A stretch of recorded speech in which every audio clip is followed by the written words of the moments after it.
Este es el Coloso, una gigantesca estatua de bronce que se encuentra en la entrada de la ciudad griega de Rodas. Construido hace más de 2300 años, fue un logro increíble para la época. Sin embargo, solo estuvo en pie durante 56 años antes de colapsar trágicamente. Y, por supuesto, la increíble historia detrás del Coloso de Rodas. Una historia que incluye 900 camellos y una cantidad increíble de dinero. La Gran Pirámide de Giza fue la estructura más alta de la Tierra durante más de 3800 años, desde que fue construida en 2600 a.C. hasta que se terminó la Catedral de Lincoln en 1311. La pirámide fue construida con aproximadamente 2,3 millones de bloques de piedra, cada uno pesando entre 2,5 y 15 toneladas. La pirámide tiene casi 147 metros de altura y cubre más de 50.000 metros cuadrados en su base. Pero la pirámide no solo era masiva, estaba construida con una precisión increíble. Todas las principales pirámides de Egipto están alineadas en realidad al norte verdadero. Para la Gran Pirámide de Giza, cada uno de sus 4 lados está orientado hacia el norte, sur, este y oeste, con una desviación de menos de 1/10 de grado. Pero, ¿cómo construyeron una estructura tan increíble como esta hace 4600 años? Primero, ¿cuáles son realmente las maravillas antiguas del mundo? Al referirse a las maravillas antiguas del mundo, la mayoría de las personas se refieren a la lista de 1572, con ilustraciones detalladas de cada maravilla. Sin embargo, esta es su ilustración de las pirámides y, como puedes ver, no es realmente precisa.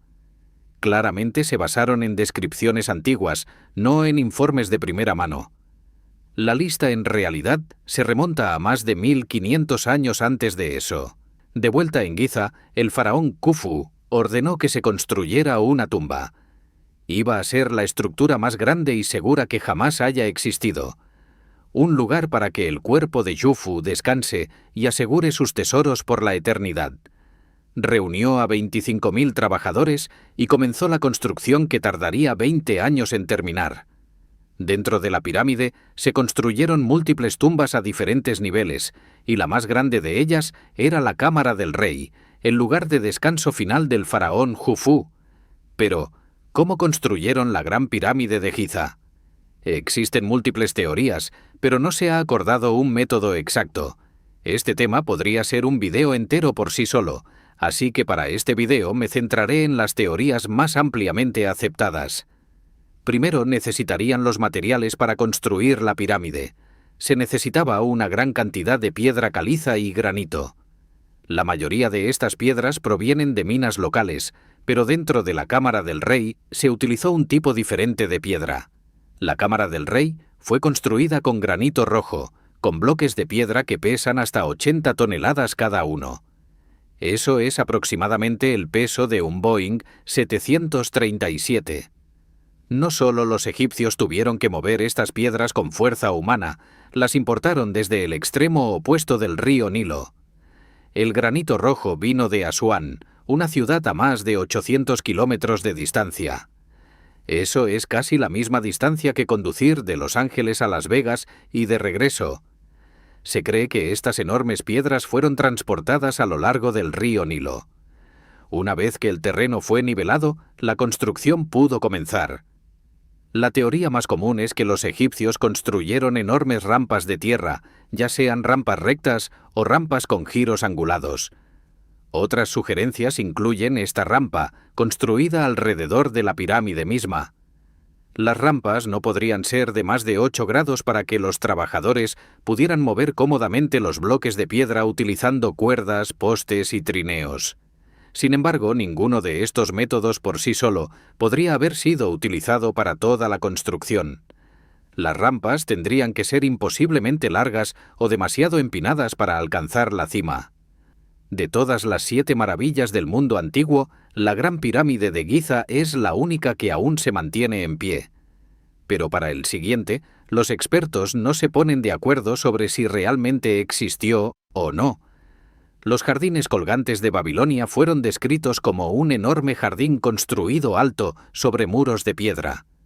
Los árboles y las grandes plantas crecían altos sobre el suelo, y el agua fluía de un nivel a otro. No se han descubierto ruinas que prueben su existencia.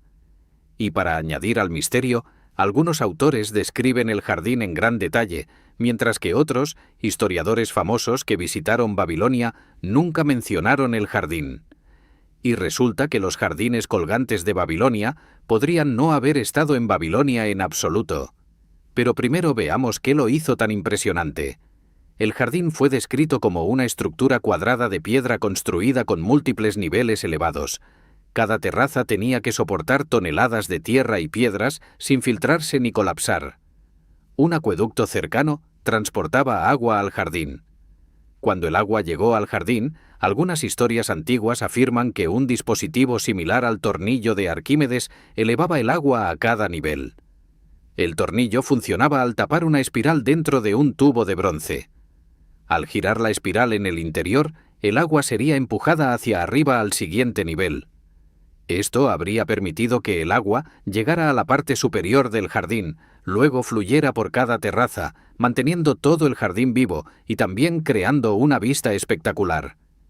El único problema es que el tornillo de Arquímedes no fue inventado hasta 350 años después.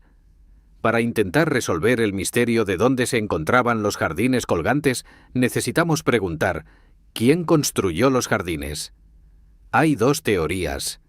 Algunos afirman que los jardines fueron construidos por el rey babilónico Nabucodonosor II alrededor del 600 a.C. Según la historia, lo construyó para su esposa, Amitis. Ella venía de una patria verde y montañosa y extrañaba los bosques y colinas de su antiguo hogar. Se decía que el jardín era un regalo, una forma de llevar su tierra natal al paisaje llano de Babilonia. No hay registro que lo confirme, sin embargo, la historia ha sobrevivido durante más de 2000 años. La segunda teoría es que el jardín estaba en realidad ubicado en la antigua ciudad de Sin, Nínive, en Irak. Nínive era una ciudad más grande y antigua en comparación con Babilonia. Y el rey asirio Senaquerib diseñó la ciudad con sistemas de agua avanzados. Las inscripciones describen vastos jardines, canales artificiales y plomería avanzada. El agua se transportó a más de 50 kilómetros desde las montañas a través de acueductos, incluido un acueducto de piedra que todavía existe hoy. Algunas fuentes asirias también describen Nínive como la antigua Babilonia y toda la región como Babilonia. La avanzada plomería de Nínive lleva a algunos expertos a creer que Nínive era la verdadera ubicación de los jardines colgantes, mientras que otros consideran más probable que el jardín en realidad estaba en Babilonia. El autor del libro 7 Maravillas del Mundo Antiguo, Bethany Hughes, tiene una teoría diferente. Quizás el título nunca estuvo destinado a ser Los jardines colgantes de Babilonia, sino más bien Los jardines colgantes de Babilonia. Aunque la existencia de los jardines colgantes de Babilonia es discutida, la siguiente maravilla antigua del mundo está bien documentada, y era enorme. Rodeado solo por el océano en todas direcciones, finalmente ves una luz en el horizonte.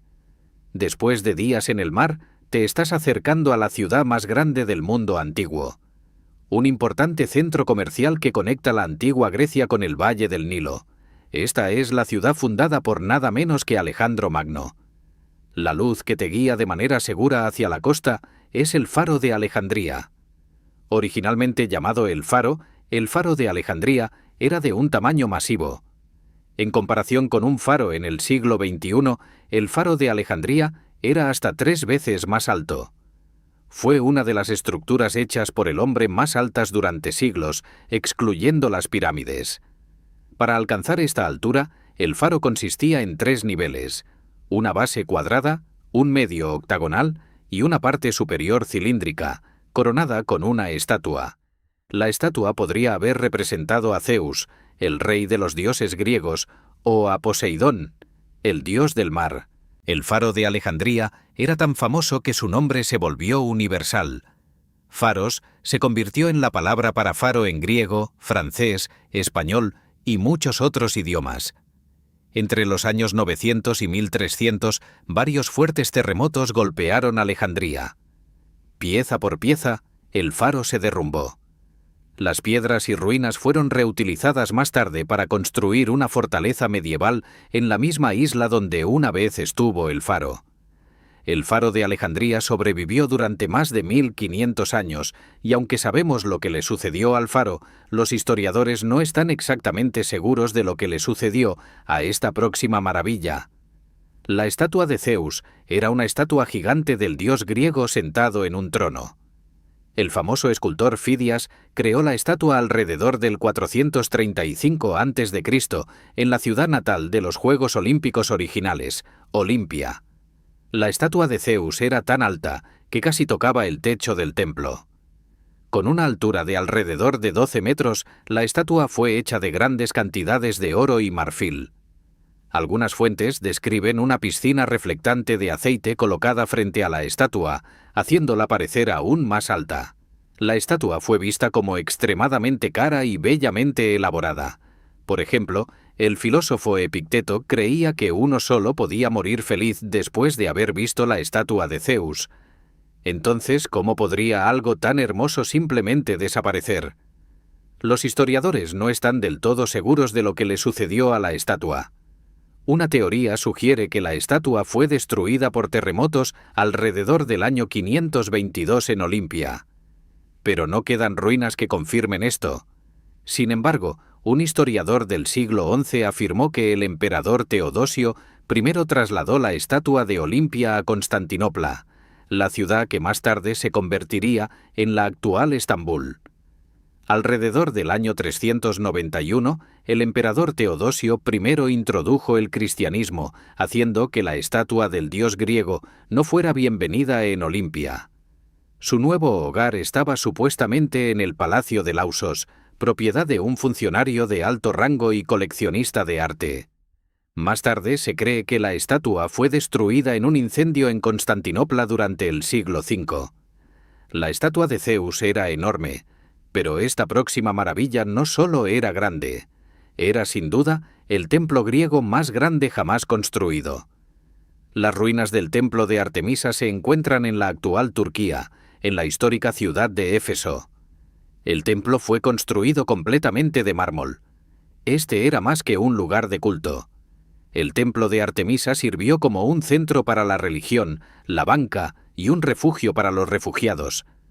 Reyes, ciudades y personas comunes guardaban su dinero aquí. Se conoció como el Banco de Asia, convirtiéndolo en un edificio influyente antes de que fuera trágicamente destruido. Sin embargo, se dice que el templo ha sobrevivido hasta 600 años, y a diferencia de las otras maravillas, el templo de Artemisa fue destruido y reconstruido múltiples veces. La fecha exacta de construcción del templo es desconocida, pero se cree que la primera versión fue destruida por una inundación en el siglo VII a.C. 200 años después, el templo fue reconstruido. Su tamaño era aproximadamente el mismo que el de un campo de fútbol. 6 años después, el día en que nació Alejandro Magno, un hombre obsesionado con ser escrito en la historia, incendió el templo. El templo de Artemisa se quemó hasta los cimientos. Más tarde, Alejandro Magno se ofreció a financiar la reconstrucción, pero el pueblo de Éfeso se negó porque era inapropiado que un dios dictara ofrendas a otro dios. Después de la muerte de Alejandro Magno, el pueblo de Éfeso reconstruyó el templo con su propio financiamiento en el 323 a.C. Con más de 127 columnas apiladas en 2 filas alrededor del templo, el diseño más grande medía 137 metros de largo y 69 metros de ancho, casi 4 veces el tamaño de Atenas. Si te gustó el video, no olvides dejar tu like y suscribirte para más contenido increíble.